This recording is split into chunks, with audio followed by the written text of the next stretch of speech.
मैं तो सीधा जनता से कहती हूँ कि चुनाव का बहिष्कार करना चाहिए, बंगाल के चुनाव का।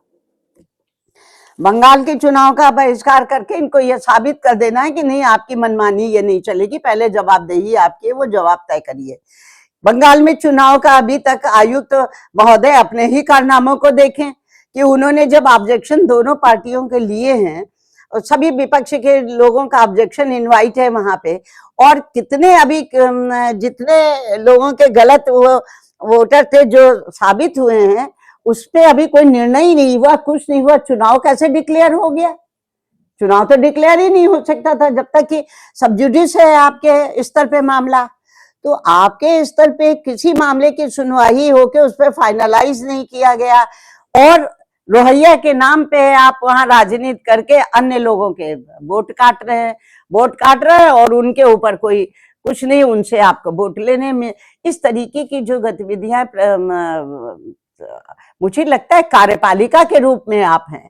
कार्यपालिका का ये दायित्व नहीं है, विधायिका का भी दायित्व नहीं है। जिस तरीके से सांसद में बैठ के इस तरीके की बातें करके समय जाया कर रहे हैं, किसी भी चीज का जवाब नहीं दे रहे, जनता भी सुन रही है तो जवाब आपको देगी। बंगाल में चाहे कितना भी आप बदल लीजिए, लेकिन आप सत्ता में आ नहीं पाएंगे, ऐसे मेरी ये है। और जनता से वहां की है कि एक बार इनको दिखा देना कि नहीं, जिस तरीके से राहुल गांधी जी जनता के लिए लड़ रहे हैं, जनता के हितार्थ मामले लड़ रहे हैं, कभी भी इनको आपने सड़कों पे उतरते देखा है, जनता के हितार्थ निर्णय लेने को देखा है? न ये किसानों की इनको परवाह है, न मजदूरों की इनको परवाह है, न महिलाओं की इनको परवाह है कि उनकी कैसे सुरक्षा सुनिश्चित करेंगे। रोज जिन चीजों पे ये घटनाएं घटती हैं, उन चीजों को घटनाएं कम होने की जगह बढ़ती जा रही है। तो इस तरीके से आप देखिए, धर्म के मामले में भी बोल रहे हैं। क्या आप बिल्कुल आप चलने ही नहीं देना चाहते, सब कुछ डिफंड कर देना चाहते? मेरा निवेदन है कि फिर से इसका संज्ञान लेने के बाद में, और अभी तो चुनाव को स्थगित कर देना चाहिए इनको। सबसे पहले तो निर्णय ये होना चाहिए कि जो वोटर लिस्ट है वो सही मामले में छपे और सही मामले में वोट देने वालों का अधिकार उसमें सुरक्षित रहे, ऐसा मेरा कहना है। और माननीय इलेक्शन कमिश्नर साहब से भी है कि इतना पार्टी मत बनिए, आपकी जिम्मेदारी अलग तय है संविधान में, कार्यपालिका की जिम्मेदारी अलग संविधान में तय होती है, उस दायित्व का पालन करिए।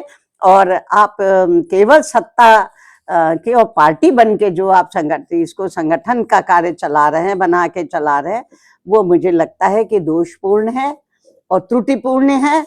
और इसको सुप्रीम कोर्ट से भी मेरा अनुरोध है कि जब जब ऐसी चीजें आई हैं, जाति बहुत हुई है, तो सुप्रीम कोर्ट ने सो मोटिव को लिया है, तो इसको वो स्वतः संज्ञान लेते हुए इस पे अपना वर्डिक्ट भी कुछ डायरेक्शन इशू करने का कष्ट करें, ताकि इस पे पुनर्विचार हो सके। बहुत बहुत शुक्रिया, धन्यवाद।